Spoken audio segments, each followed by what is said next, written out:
back. Welcome back, part 3. Good lord. We should just start over, honestly, because this is a completely different platform. Okay. So, welcome back to Utterly Confused. My name's Joey Preby. With me is my co-host, Willard Swift. Swifty. Get Swifty. And on the floor. we tried this for almost about 40-something minutes. Grueling 40-something minutes. I mean, we are sweating. Yeah. And it has nothing to do with the temperature outside.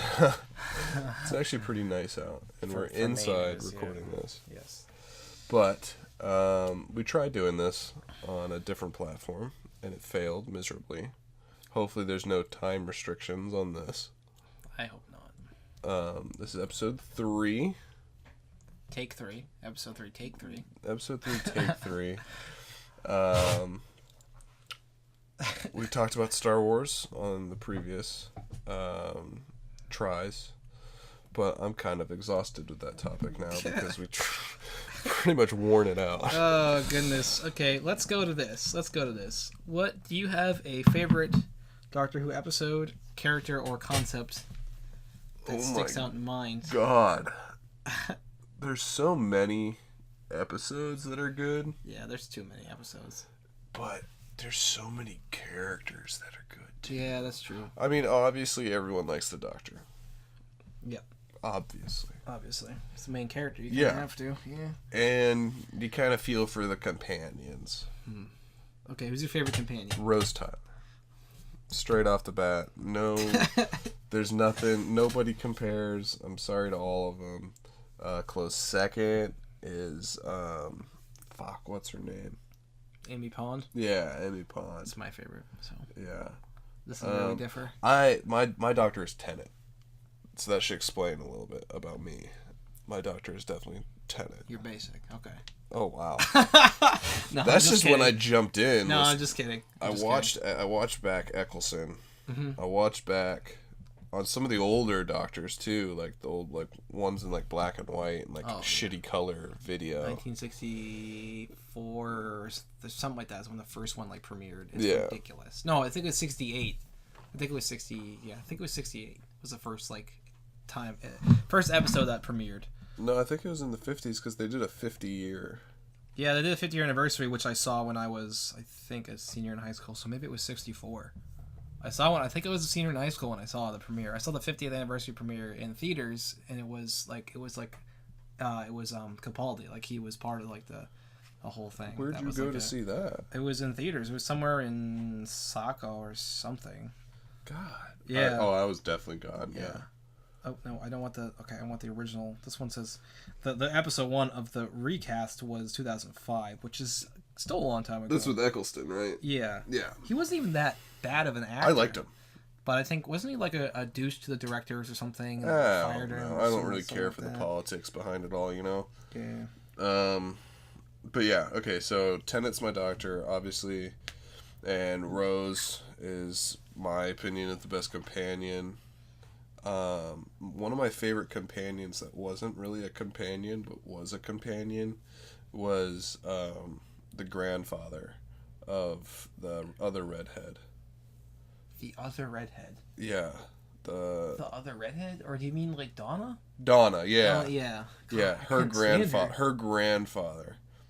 I really liked him because he had so much heart and spirit when it came to just life, and he was he's so old, but he's so open-minded to the doctor, and he was he was a believer. Yeah. And I like that. That feels so long ago I can't even remember what he looks like. Okay. He's old man. Grandfather. Okay, so real quick interjection. Okay. The series began on the 23rd of November 1963. Wow. Yikes. So I know, and I think they went all the way up to somewhere in the mid 80s or something like that, maybe even early 90s. And they stopped for a little while, and then they came back in 2005, and now they're still going now.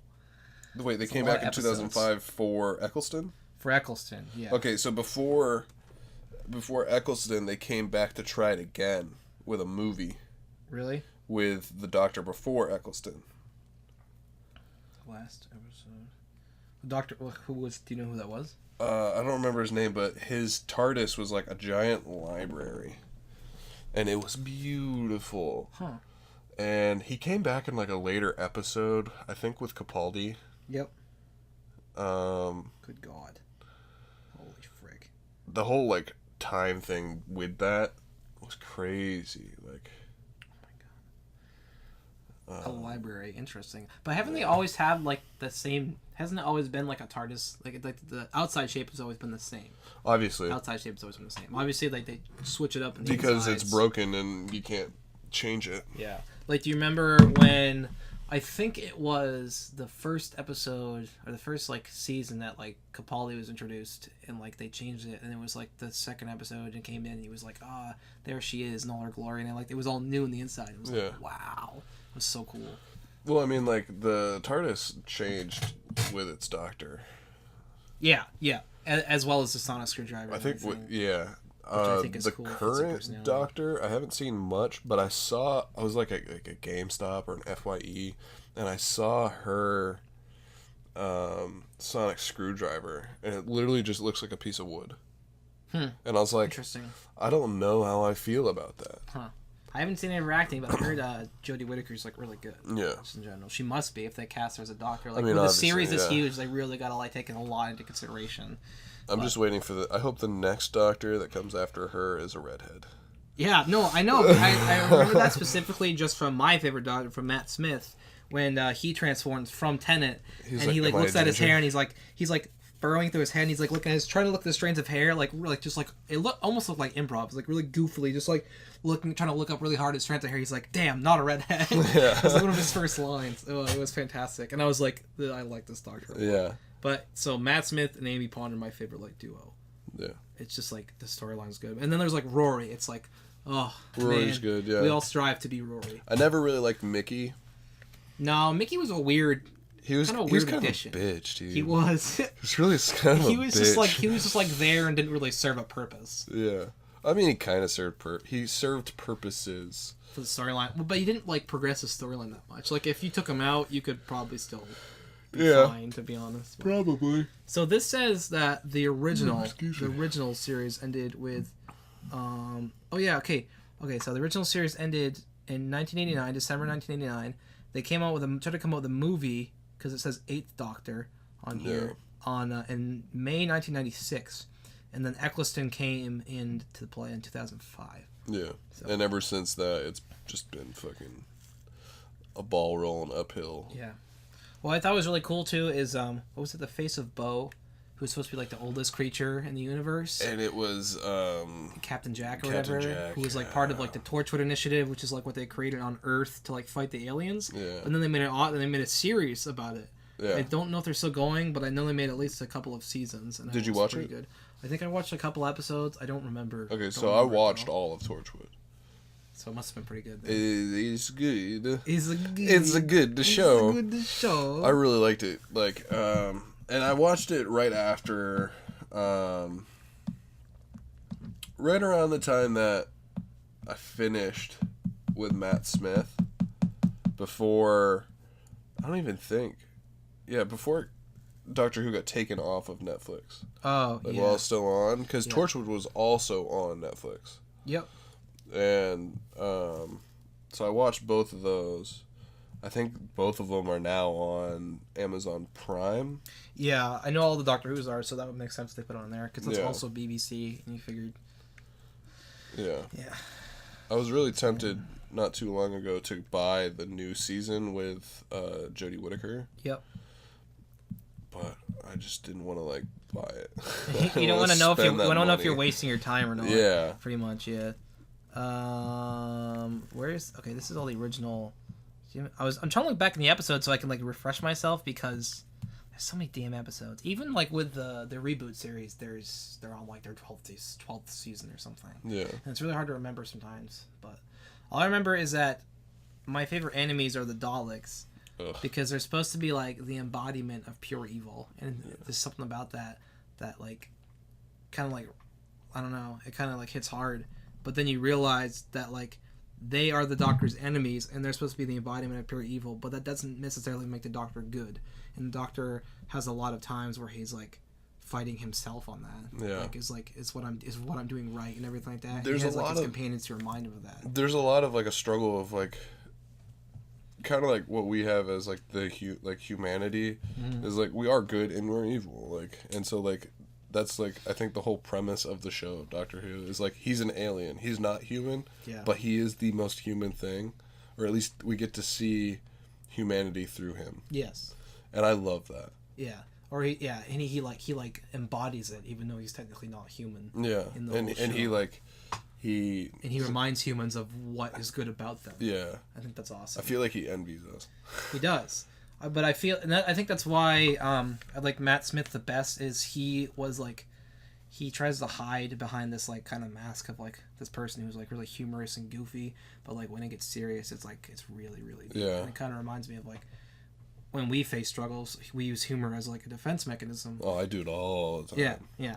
I talk about my dad's cancer. I can't wait for him to die. I mean, it's but you know, stuff like that's only natural too. I mean, that's why we it's in our friend group we take such like solace in like this really dark humor because we've had a lot of struggles with life in general, even though we're still pretty young, and everyone has. And we use humor as like a mask, and that on Matt Smith for me, it kind of conveys that. It's like he is like he's our defense mechanism. Like he's like a physical manifestation of our defense mechanisms, and then like when you see it, like him actually shows emotions and become angry or like become sad, you're like you feel it. Yeah. At least for me personally, and it's felt more relatable. And I was like, "This." That's why I feel like so good. Both Matt Smith and David Tennant have that vibe. Yeah. Whereas like Eccleston is like more of like a parent. Yeah. And then Capaldi is just like.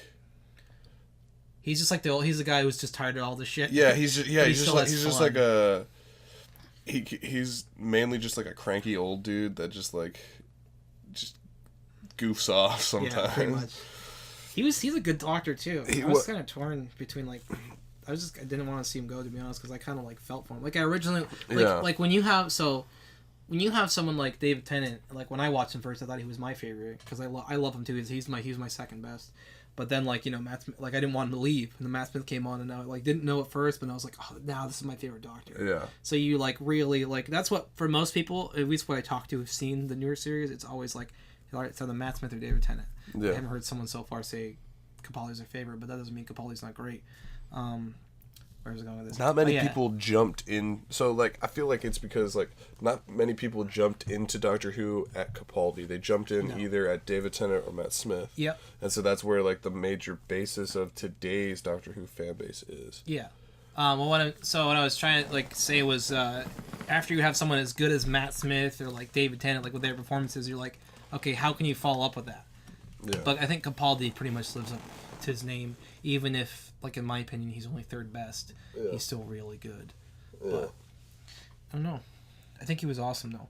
I'm trying to think of, like, an episode that I really liked in particular. I mean, Bad Wolf, that whole plot line, fucking tore me to pieces.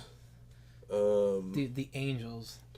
Yeah, the Weeping Angels, is that just such a good concept? I was about to say, the Weeping Angels are definitely my, like, I mean, they're villains, so they can't be, like, they're not my favorite, but they're my favorite villain. Yeah. They're my least favorite character because they're, like, to me, they're so dangerous. Yeah, they are. They're, for people who don't know, just listening to this for fun, they're supposed to be creatures that only exist only exist in a dimension that They only are able to move when you're not looking at them. Yeah. They exist like between our dimensions.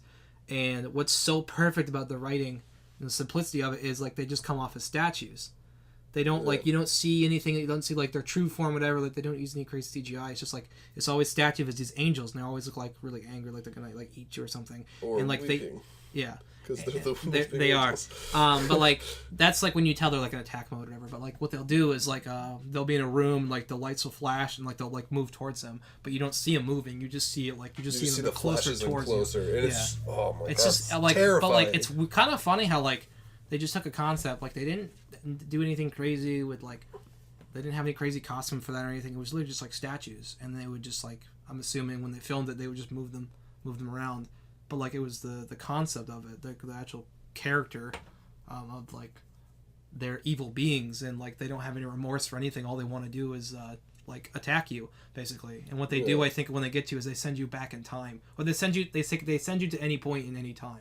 Yeah. When they get you. Could be the future, could be the past. Yeah. Mainly, I think it's just the past. So. Yeah, I think it's mainly the past, and they play with that quite a bit. They had quite a few episodes like that. Like the one, remember the giant one that was like in New York? There was one massive one. I think it just was called The Angels Take New York, and it was like set in a time where like I think Rory was like dead or something, and Matt Smith was like wearing Amy Pond's glasses. Yeah, that's where like Amy Pond and Rory, quote unquote, die for the first time. Leave the series. Yeah. No, because I remember that because they originally die and then they come back in another season or something. Because remember how Rory becomes like the what do they call him, the Centurion or something? He like there's another set of enemies that they call them like I don't know what you call them, like they make exact replicas of people and they're actually evil and they like invade, but then like Rory like gets his like the copy version of Rory like gains his humanity or something, and then like he becomes the one that like stays with like the new Amy. Before it is. That's all. Oh before. My god! Because the timeline is crazy. The Weeping Angels episode that you're talking about, where the Weeping Angels take New York or whatever, and like at the end of it, the doctor goes to the cemetery outside New York, and he sees like Amy Pond, Rory. Their gravestones. Yeah, their gravestone, and like. He goes and visits them, and it's like 20 something to fucking something soon. Like they basically like they just died. Yeah. And that's when they die. Like that's like when they leave the series. And he's like walking around with like her glasses, and then that's when, right after that, is when he jumps into the whole Clara. Oh yeah, series. Clara Oswald, the Impossible Girl. Yeah. How did I forget about that? Oh my god. She's a good one. I liked her. Oh, she's beautiful. It was just, man, I want to like, man, I'd hang out with her all day. She's pretty cool. Yeah. Like her personality is just so bubbly. It's like, it's funny. It's like Amy Pond is like can be happy sometimes, but Amy Pond's always like just kind of really a little serious. And she's always just like she's kind of skeptical. Yeah, and she's always like that doesn't work. And then like she gets it like that little like Scottish like flair into it. And she's like, no, come on, we can't do this. You're crazy. And then she does it. She's like, oh, it wasn't so bad. But Clara's always like this embodiment of like just happiness all the time. Yeah. And like inspiring the Doctor to like keep believing in himself. Because when we talked about like how like Matt Smith or like in general how he's like a physical manifestation of like our humor, like our defense, but like. And he loves humans because like he believes in them so much, and he believes like he helps humans believe in themselves. But I think Clara is the one that always like backs him up and was like, remember like what you believe in and stuff like that. She's always the one like kind of like because like I feel like after he lost Amy and Rory, he kind of started losing faith in himself. Yeah, and then that's when I feel like the Impossible Girl really played into a part because she was in like 1,000 places at once. You know, like. Oh yeah. Like she was all over the place. Oh yeah, she stepped through that like portal or whatever. Yeah, to save him. That would kill a normal person. Yeah. But because she got scattered across the timelines or something like that. It's kind of like that reminds me of like BioShock Infinite. Great game. Huh? Great game. Yeah. So what I know is that the twins that are in the game, the scientists, they were using a particle accelerator, and the antagonist sort of. Spoilers again. The antagonist basically like tried to kill them or something, and the particle accelerator exploded, and their molecules are like spread across space and time, so they can be at any place in any time, in any moment, in any dimension, in any universe, at any given moment. It's like, wow, it's crazy. Yeah. It's insane. That was cool though. The way you ended up like. You're going through the whole thing, and you're trying to figure out who you are, and you're like some detective named. You're like Booker DeWitt's the name. You're a detective, and like you wake up, and it's just like you're in a dream or something, and they're saying, "Bring us the girl, wipe away the debt." So you figure you have to rescue this girl named Elizabeth from this tower because she's being held there, and then you find out she has like these kind of powers. She can open like tears. She calls them like portals through time, and you're trying to keep her away from the Comstock, which is the villain that keeps attacking you. But like in the end, you find out you are him in an alternate timeline. And you kind of like repeat the process, and it's like, what? It's crazy. But did you ever play the DLC when you go back to no. Not Rapture? Yeah, Rapture. I don't think so. It's like Bioshock 1 and 2 takes place in Rapture, on this like underwater world, and you play as Booker through those events on a different perspective. Yeah. Oh god, it's so good. It's so good. It basically tells you.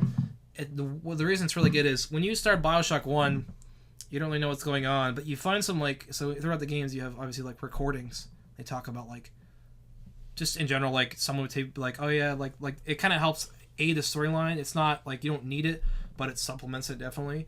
And in the beginning, you do find a recording that's saying like, oh, it's New Year's Eve, 1959, I think, and everything is fine, whatever. But like they're talking about how that's when everything goes haywire. It's like on New Year's Day. Yeah. So when you're playing the DLC, it actually takes place like a little bit before everything went crazy. So when you come out in the open, everything's like beautiful and like golden, and like you see everyone's like high class people enjoying all these parties and stuff. Like that's what it was built for. It was built for like for it to be like a separate society and like people to appreciate like their skills and everything.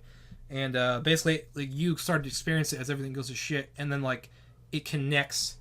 So like the way the end of the DLC, it connects and it goes basically like straight into the beginning of Bioshock 1, like loops around. But it's an alternate timeline, and it's like, what? So what is your? So I take it like your favorite Bioshock game was Infinite. I think so, but I mean, Bioshock 2's it's weird. Bioshock 2 technically doesn't like it takes place in the same spot, but the storyline doesn't really have anything to do with 1 or Infinite, even though like so the DLC of Infinite connects to 1. Bioshock 2 is like separate, but that was like actually my favorite one. It's Bioshock 2. I think it's pretty cool because you play as a Big Daddy, and you're figuring out like how you got where you are, and everything. And it has the same like the gameplay is pretty much the same as Bioshock 1. It takes place in the same area, but like you get to explore different parts of the underwater city, and it's really cool. But the whole you kind of learn about how like the little sisters the little sisters harvest something called Adam. Basically, what they do is like they have these like they call them sea slugs, and they contain basically something called Adam, which has the ability to rewrite your genetic material and can like give you powers. Like you can make yourself super strong, you can like shoot fire and stuff like that. And these little girls have this like I can't remember what you call it, but they're basically like mentally connected to the Big Daddies who are like their protectors, but like they can like sense each other almost like it's like a weird like you wouldn't call it telepathy, but like they are connected in a really it's like an inkling. It's like some kind of really weird symbiosis type thing, and then there's these splicers, which basically are the people who have used the Atom, like they're like druggies, like they shot up.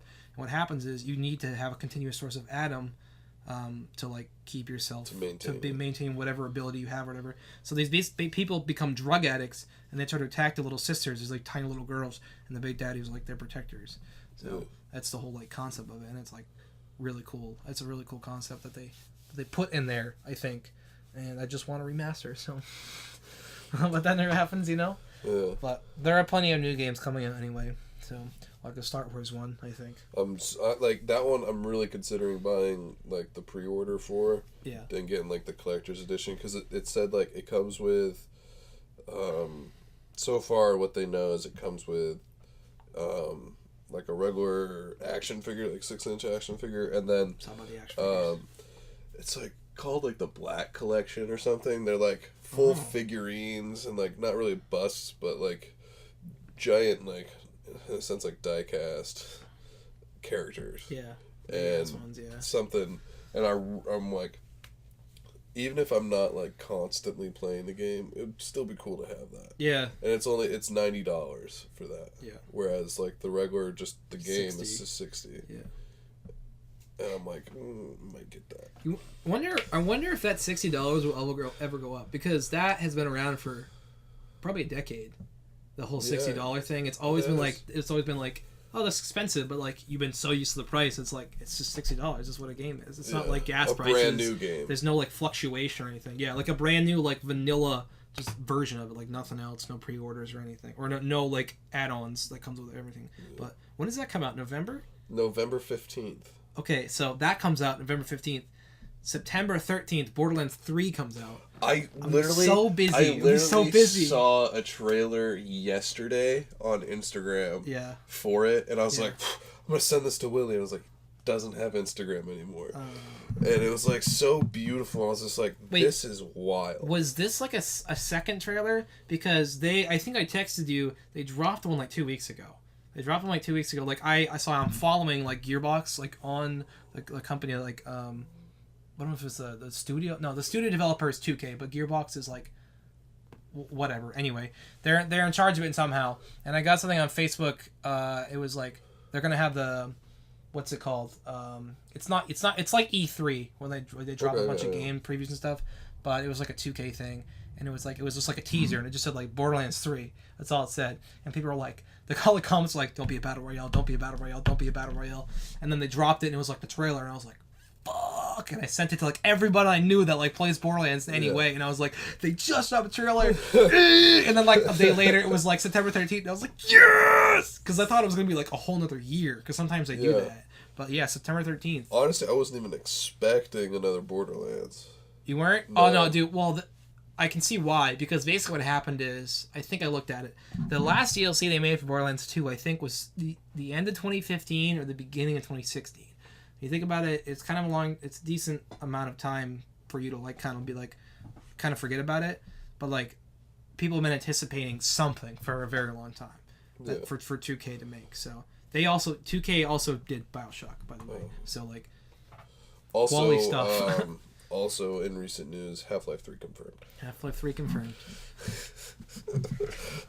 Memes, people, memes. They make the world go round. I just want to let you guys know, you guys are the first people to hear it. This is a Utterly Confused exclusive. Half-Life 3 is coming out. I talked to the creators. It's coming out. It's going to be on Steam only. He is the creator. Oh, speaking of that, Steam, people are mad because I think for now, PC for Borderlands 3, they don't have it released on Steam. They have it released on some other platform that's not as popular. And people are like, fuck off, put it on Steam, because everything is on Steam. I hate that people are doing like these companies that like put out all this. Like, yeah, I get it. You got to make your money. Yeah. But you're already making money off the game. Why, like, or movies too? Because like they have like Disney Plus. Yeah. And they're doing that with like Star Wars, like this new show, The Mandalorian, that's coming out. Oh, like the streaming platforms? Yeah, they're only putting it on Disney Plus. And it's like, I get like Netflix has like the probably #1 spot, and then Hulu and HBO. Yeah. And like and Amazon Prime, and we have these platforms, and it's just like, why saturate the area with another platform that you have to pay a subscription to that's probably going to be more than fucking Netflix or HBO or Hulu or Amazon. So that's the problem nowadays. Not even just shows, but like products in general, like like just shoes, coffee, clothes. Like there's too many goddamn options. Yeah. Even if you're somebody, like you just said, even if you're somebody who loves shoes, there's too many fucking options to choose from sometimes. Like, you're on Amazon, you're looking up headphones, and if you're someone like me, and I'm sure you did this too, you read all the fucking reviews, you, like, take, like, an hour, 2 hours, like, you're paying for stuff like that, unless you already know going in what you want. Yeah. But, like, if you're looking at something new, you gotta do your fucking research, and you have to be like, okay, I'm gonna make an educated decision on this one, and then, like, buy it. I think, like, I arrogantly think that I know. When I go out to, like, buy something big like that, like, say I was, like, buying a mic, be like, oh, yeah, I know it's shit, yeah. And I just buy it, and then I'm just like, wow, this is shit. Yeah. It's a problem, but it's 50-50, though. Sometimes it ends up being really good, and you end up spending no time on it at all, no effort, and you're like, fuck yeah, that's a win. And I've had too many of those. Yeah. That it's made me arrogant to be like, yeah, okay, I'm just gonna fucking get it. So you have a so you're a gambler, you would say? I hate gambling. Well, you're preaching irony. I pretty much am a gambler when it comes to that, but I hate gambling. I hate like literal gambling, yeah. Like literal, yeah. Like, I'm not one to do the lottery. I don't believe in that. I mean, like, my dad does it, and like he's been doing it like the Powerballs and stuff. Yeah. He gets his ticket. Cool, good on you. Like, that's your thing. Dude, I've gone to the gas station to get him like a ticket. And I fucked up his order. Yeah. And I was just like, I'm sorry, I'm just not, I don't like this. When we went to Canada, we docked our boat out in the bay, and then we got like little ferries to bring us to shore, and they brought us to shore right next to a casino. So obviously, all of these sailors went to this casino. Yeah. And I was just like walking around, just like, nah, I'd rather keep my money. Yet again, I spend my money, but like I'd rather keep it to spend it than waste it. Well, at least like you know how much you're spending, and it's more like, okay, I spent $120 on this, but like then you can come and accept it, whatever.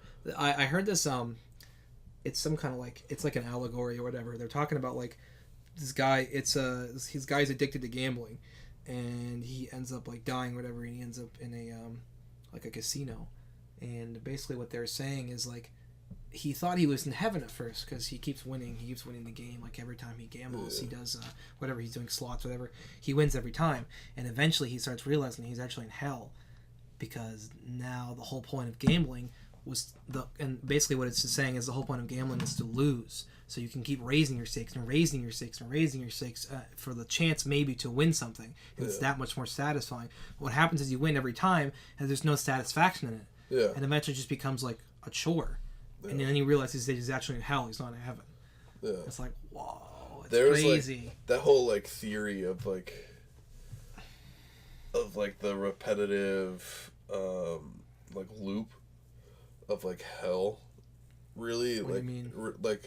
Like that, like where it's just like that's what the torture is. Is like the winning all the time because there's no satisfaction in the losing. I think it's more of a greed thing. Well, yeah, I'm just saying like the concept of that loop. Yeah. Really came into light to me. Like it kind of like started to make more sense because I was watching the show Lucifer. Yep.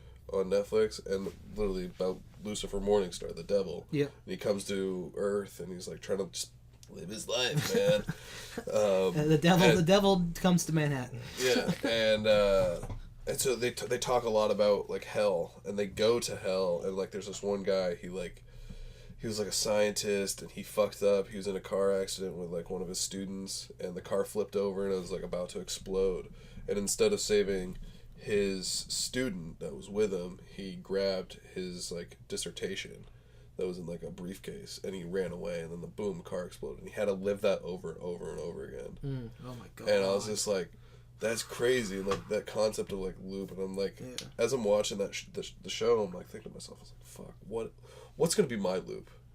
Because like if you end up in hell, if you believe in that stuff, blah blah blah. Yeah, like and like if I were to go to hell, what would be my loop? Like I like, and it brought me so much joy to say like I couldn't tell you, like I can't tell you like what my fucking maybe that's your loop, is that you die and you can't figure out what the problem is. Oh, don't tell me that. In some way, you know what I mean? But that's what I'm saying, you know, it's like, oh man, I feel like that's what makes it so intriguing is when you read about these kind of like these sins and stuff like that. Like, do you know like Dante's? Well, that's the game, but whatever the fuck the actual like what's it called, the allegory? Dante's allegory or something. Oh, no, sorry. The guy that wrote it was called Dante Alighieri. Yeah, the name. Dante's Inferno. He wrote the book is called Inferno. The game is based off of that. Blah blah blah. Okay, moving on. It's really interesting because you have. It's just really interesting how they have answers to like how they're supposed to be punished. Yeah. Like for people who are like gluttonous, they just like you just don't stop eating basically to the point where it becomes hell. It becomes like painful to like keep getting what you want, and then you realize like you don't actually want anymore. It's almost like which actually is kind of funny going off of that. That's like what aversion therapy is. Yeah. It's a type of like therapy they use in psychology, and it's like not recommended. And you'll see why. But like what you basically do is you have someone continuously being exposed to the thing that they're addicted to or whatever, in such like a rough manner that they end up hating it and no longer brings them pleasure. So it's like people are addicted to cigarettes. They tell them to chain smoke, and you keep going until basically you become so sick you can't do it anymore. And you basically create this association where like you think about wanting to smoke a cigarette and you become sick, almost like physically. It's not recommended, but apparently it does. That does work for some I might have to start doing that for eating because I eat a lot. I don't know because you can go like, man, you can go too far with that. I was reading about addictions, and what happens is so let's just use food as an example. You eat like you love chocolate, you eat it and it gives you pleasure, and eventually you might start having an addiction to it. You might start becoming overweight. What happens is people struggle with food addictions because they have to eat a certain amount to get that dopamine release. They have to be at another level. So say I eat like a certain amount of chocolate, like I eat a chocolate bar, and it's like, yeah, this feels good, I feel good, like I get that dopamine rush, whatever, I'm not addicted to it. But if someone who's addicted to it, they have to eat like 4 or 5 chocolate bars just to be at the same level I am. Because what happens is they become conditioned to it so much that it doesn't bring them pleasure. They have to go up another level. So people who are obese actually have to eat that much just to get the pleasure out of food as much as somebody who's not addicted to it. They have to eat like way much, and that's why it becomes a problem. It's because they have to eat just to feel good, or they have to eat so much just to feel good, and that's when you know that you're addicted to it, and it becomes a problem. So it's the same thing with alcohol and everything. Yeah. And what sucks though is like the kind of like pathways, neuronal like pathways that you damage during addictions, like don't go away. Like you create an addiction and it's like goes really far off the rails. Like it's never really gonna heal. It kind of sucks. It does. To be honest. So moderation is key. Have some temperament, basically. Yeah. Be moderate. But how far are we doing now? We're about like I'd say like half an hour in, something like that. Half an hour in? Yeah. Okay. Half an hour in. Get out of here. Tom's trying to group chat. Oh fuck no! Yeah, I got it too. What do they? I'm gonna move to something else because this topic is about we're trying to confuse people, not just ourselves. Well, I mean, we are confused, and it's like all over we're confused, and we're just like saying what's on our mind. Because I can tell you one thing: my thought process does not work in a linear fashion. So, what should they have taught us in school? Money management for sure. Money management, like managing a checkbook, taking out loans. Basically, how to be a fucking adult. So, like, home ec. No, not even that. Like, well, that's basically what home ec is. It's like cooking. It's like cooking, like money. Like, it does stuff with finances. It does stuff with, like, teaches you how to, like, clean. And, like, I thought it was just cooking, like honestly. I don't know. I was never exposed to it, but I think that's what home ec is. Yeah. I mean, like, my mom taught me how to cook. My dad taught me some things about cooking. Yeah. I think I'm pretty set with that. I know how to read a fucking recipe. Or read in general. I don't know how to read though. But you can read a recipe. I can read a recipe, but I don't know how to read. I can only read Russian. I can only read the Cyrillic alphabet, but I can only read ancient Sumerian. Ancient Sumerian, Egyptian hieroglyphs. I mean, I can walk my way through hieroglyphs, but it's but it mainly doesn't flow as just, good as a Sumerian does. It's Sumerian for me. Oof, yeah. Man, really flows off the tongue there. Yeah. You know what's crazy to think about is you know what transliteration is? No. So it's like so it's like you're trying to learn Japanese, for example, and you have the God damn it, I forgot what the symbols are called. Whatever. Make a name for them. Make it. No, I'm not gonna. Hell, I'm gonna Google this really fast. Offend people? Japanese symbols. I can't remember what exactly they call them. I would sit here and just offend. Okay, well, and this is called. Well, it's called kanji. Oh, the characters, like whatever you want to call them. Yeah. Anyway, so you have Japanese characters, and you're trying to learn how to speak Japanese. So you need to know how to write the symbols in Japanese. But when you speak it, you have to do what's called transliteration, and you have to take the sounds that are like made like when you're speaking Japanese and put them into English letters, so you can read the sounds in English letters, basically, and then you can speak Japanese. Like the shit that's like in parentheses. Yeah. Like what say like there's like a word that I don't know how to pronounce, and it comes up and it's just like capitals and then like EE and then like dot this that like each syllables and stuff. Yeah, so in Mandarin, I think it's like what is your name is like 我叫什么名字. So when you say so like you look at it and you have the actual Chinese characters, which is how they actually do it in China, but then like you need to know how to like actually say it, so you put it into English lettering, and so you spell 我叫, so you do WO space JAO with the appropriated like inflections on it or whatever. And that's what transliteration is. That's how you do it. So. And you can do that with any language, right? Yeah, any language that doesn't use English lettering, which is a lot of stuff. But so So like, so anytime you're learning how to like actually, so when you're learning how to try to, when you're trying to learn how to actually speak it, that's what you use transliteration. So like, if I'm trying to learn French, it wouldn't work. No, because French uses English lettering. But if you're really using like Russian, which uses a Cyrillic alphabet, which is different than what an English alphabet is, then you would have to do something like that. Use English letters. Or really, think of any kind of like Asian, like any kind of Asian language. Yeah. There's a lot of it. Yeah. I mean, I really want to I want to learn French. Yeah. Like bad, because like when I was on deployment and we went over to France, like I fell in love. Like if I was to retire, you just want a French girl. I might have a French kid. Jeez Louise, buddy. Might have an Italian kid. Jeez Louise. I'm just waiting on the knock. So you gotta speak Italian. So you met an Italian who speaks French. Oh, she's bilingual. No. Like I met an Italian. Yes. And I met a French. Okay. 2. So an Italian plus a French equals... So I'd have 2 children. A Fertalian. A Fertalian. I might have Fertalian children. Yeah. Wow. That's pretty cool. I don't know. I'm just saying that just because like it sounds better, but like you never know when it comes to these things. The last time I checked, I didn't knock up any foreign chicks, so I'm better off than you are, I'm sorry to say. Well, I don't know how to say condom in French or Italian, so I couldn't buy one. But you can say yes or no, so... Yeah. Jesus. Actually, the best time to learn another language is before the age of 1 year, apparently. Because I remember reading an article about this in class, and I couldn't tell you the science behind it. But basically what happens is, like, the developing brain of the babies, they don't really have a barrier between, like, oh, this isn't English. Yeah.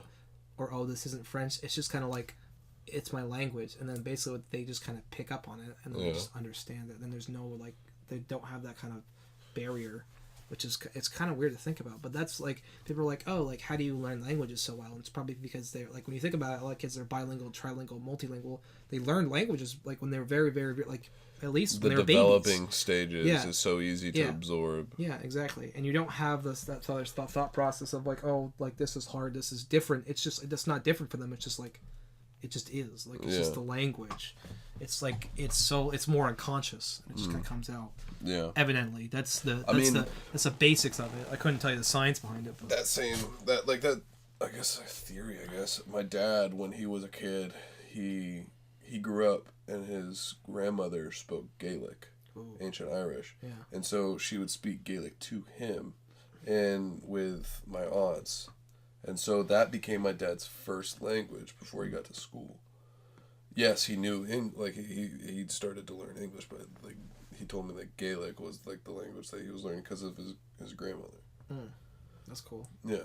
And so, like, that is the exact same theory where it's, like, you're, as a kid, like, you're just a sponge. Yeah. Like, and you are. And that's why I hate being, like, the stupid adult that I am now and only, like, knowing one language.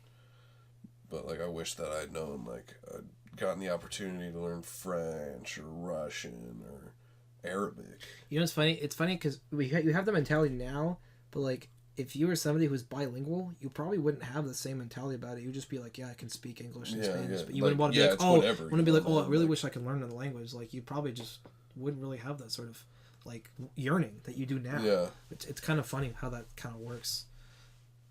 Just like they already have that skill, but they probably don't have the same mentality about it because that's just like, that's the norm. That's the norm. Yeah. In like European societies, Asian societies as well. And probably, I'm guessing, in Africa and even South America too, they definitely a lot of bilingual languages there. But I mean, I feel like a lot of Spanish speaking people, especially in America, are bilingual. Yeah, definitely. Because here in America we speak American, and so you heard it here, folks. Your number one source. Your number one source for this kind of news. We speak American. Fact check me, please. Do it. I dare you. And so, like, one of my buddies from the Navy, his family, he was born here in America, but his family, like, I think he's first generation American from Mexico. Mm-hmm. And, like, this dude's Mexican. Like that would explain a lot. If he's from Mexico, he should be Mexican. I would assume. I have a feeling that this dude's got like strong ties to the cartels.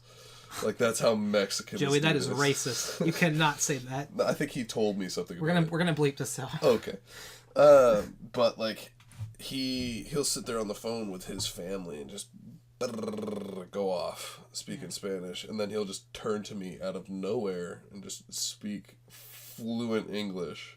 Oh yeah, he wasn't even speaking Spanish at all. I was watching like Altered Carbon, and that's what the girl did. She was like on the phone, and they she would say it mid-sentence, and they had to put I didn't have subtitles on. I usually do, but they put the subtitles on whenever she speaks Spanish, and I was like, what? Did I just have a stroke? And I had to watch it back 3 times, and I was watching it on my phone. I had to hold it to my ear and be like, yeah, I got half of that. I don't know. Yeah. Write it down. Okay, that's what she said. Yeah. Oh man. Oh, did I have a stroke? Yeah. That's cool. Jesus. Well, I saw that once. It was on a meme forum, and someone reads it's one of those people are really illiterate, and they write something, and someone was like, "I just had a stroke." Reading this, oh god. That's that's crazy. I guess people speaking foreign languages sound faster than it actually is. Yeah. And I don't remember if this is correct. I don't know if I'm wording this correctly, but it's something to do with the fact that you don't understand, you don't know the spaces between their words. Yeah. But it actually if you were to have somebody have them speak English and have them speak Spanish at the same tempo, and you listen to it, it would sound faster. But if you look at the specs, it's the same speed. Because apparently it's something to do with the fact that you don't understand where they take their breath or where they stop between words, and it sounds like they're not stopping.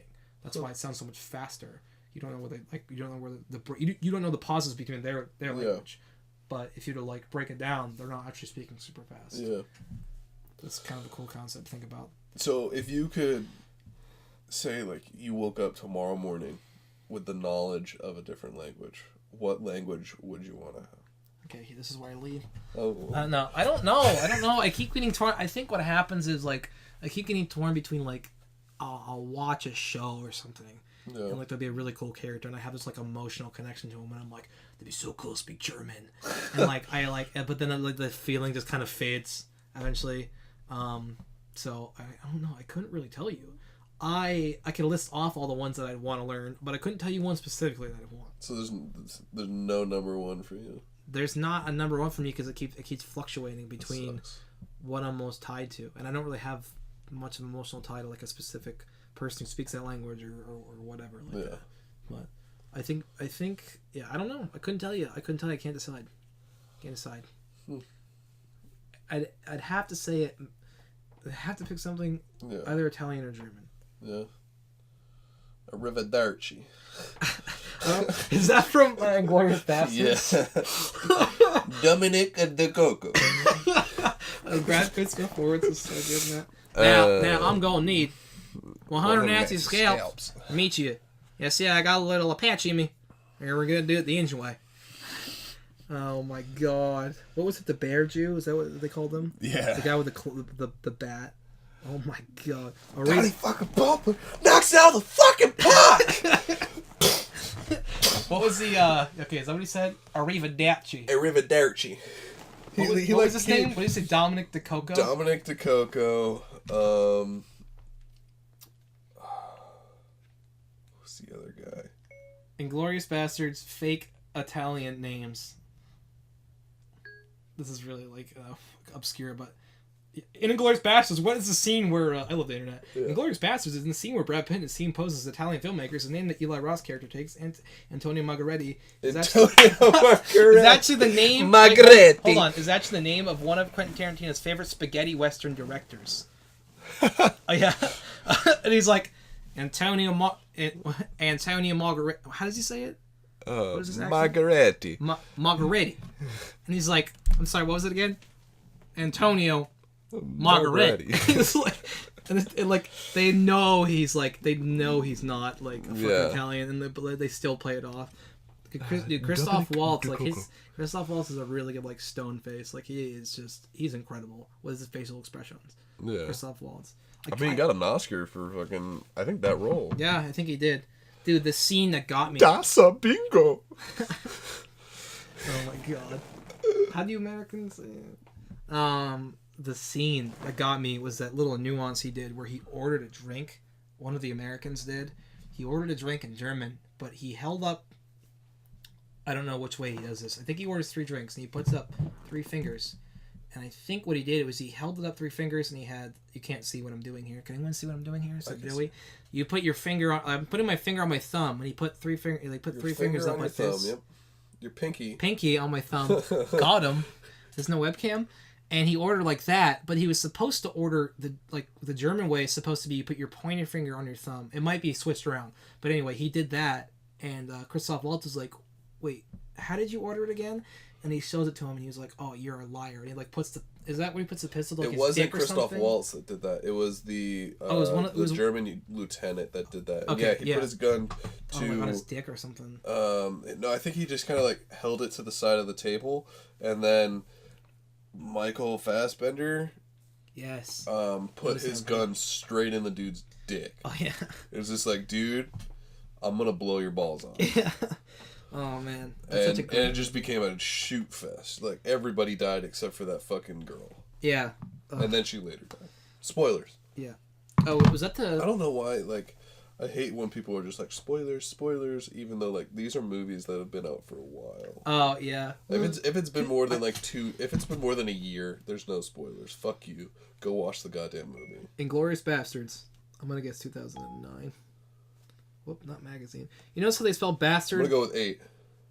Yeah, fuck off. 2009. Fuck. Did you pull like a Price is Right? 1001 Drew. No, 1000 Drew. Okay, and the next person 1001, and then the person 1001 wins. No, 2009 though. And you notice actually, I don't know what the meaning behind this is, but they spell bastards with an E at the end instead of an A. Like you can look at it. I don't know if it's like what is it? Oh, yep. I can't read. A UK spelling? Oh, well. You can barely speak, too. Jesus. Yeah, pretty much. Yeah. Django Unchained? Django. That apparently... What's your favorite Tarantino movie? Oh, God. I haven't watched... I think I've seen 5 or 6, so I still have a lot to catch up on. Have you seen the Kill Bills? I watched Volume 1. That was pretty good. Volume 2? I haven't seen Volume 2 or 3. You gotta watch 4. I watched The Hateful Eight was incredible. That was good. That was really, really good. I think Leonardo DiCaprio should have won an Oscar for Django Unchained. Yeah, it was good. For that, specifically for the scene where he cuts himself. Yeah, at the dinner when he actually for real legitimately cut himself, and everyone was like freaking out, and he legitimately like pretty much gave that girl AIDS. Oh yeah. Like, because he just like smeared his blood on her face. Yeah, that was crazy. Isn't there one where he like it's not that. I'm thinking of an actor who broke his foot or something. I think it was Liam Neeson. He broke his foot one of the movies or something, or Christian Bale or something. But anyway, this reminds me. I want to look up all these Leonardo DiCaprio movies, like the ones we've seen, and say whether or not he should have won an Oscar. Okay. What's Eating Gilbert Grape for first off? Yeah, first. As that's a fucking fantastic. Kid. As a fucking kid, yeah. You never go full retard, but he went full retard for the movie. Well, Tom Hanks did as well. Yeah. Forrest Gump. So. And he got the Oscar. Oh, he did. Okay. Well, anyway, Titanic. Oscar. Wolf of Wall Street. Oscar. He already won what he won. So The Revenant was the one he won it for, right? Inception. Oscar. Jesus. Shutter Island. Shutter Island. Not maybe? Really. No. Obviously, What's Eating Gilbert Grape. I haven't seen all these. Have you seen Great Gatsby? Yeah. No. Okay. Maybe we'll go The Departed. Yes. For The Departed, yes. Should have won an Oscar. The Aviator. That was pretty good. I haven't seen The Aviator in full. From what I remember, he's one of those like he plays this like one of those like really like introverted like intellectuals, and he becomes like obsessed basically what he's doing and like ruins his whole life and like I know he like changes aviation for the better, where like some science behind it is like the walls of an aircraft like he beaded the structure the bulkhead, structural bulkheads on it. Yeah. To where the beads are rounded and it's more aerodynamic instead of it just being like a screw on it. Because he got like so fascinated or like driven to like making his aircraft lighter and faster. Okay. I'm going to read the synopsis real quick. Billionaire and aviation tycoon Howard Hughes is a successful public figure. a director of big-budget Hollywood films such as Hell's Angels, a passionate lover of Hollywood leading ladies, Katharine Hepburn, and Ava Gardner, an aviation pioneer who helps build TWA into a major airline. But in private, Hughes remains tormented, suffering from paralyzing phobias and depression. The higher he rises, the farther he has to fall. So he's playing someone who's like mentally crippled, basically. Yeah. And those roles can be, they can be hit or miss sometimes. Yeah. People who do it. Yeah, that was good too. But Django Unchained, apparently that is the movie that has the highest counts of the N-word in any movie that's ever been made. Yeah. Yep. And you play a drinking game. Every time you say it, you take a drink, and it's somewhere like, I'm looking this up. On that nag. How many times is the N-word? I'm not going to say that. Is the N-word said in Django? I'm going to say that ironically. Django Unchained. Django Unchained. It said 100 times. Okay, wait. I want the exact. I don't want it 100 times. I want the exact count. Yeah. The exact count. What if it is 100? Over 100 words. No, give me the exact count. No, it says over 100, which means it's not 100 exactly. Type in exact count into your search. Oh, God. I just got a YouTube video. I don't want that to play in. These fucking chickens outside the house are killing me, dude. I was hoping somebody, like we watch videos and it says, it's like an artist doing something that's like artist creates like rendition of this thing, and it's like a lapse video, like a time lapse, like a speed up one, and then someone will just take a picture of the end thing and say, "This is for all you impatient people." Yeah, and it's just like that's what I'm hoping the comment would have been. It just would have been like 215, like just the comment would have just said that.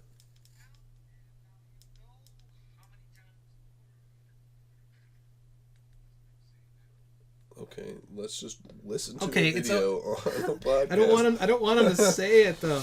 Well, if someone wants to, if my number one biggest fan or only other people listening to this wants to tell me, yeah, that'd be great. I will.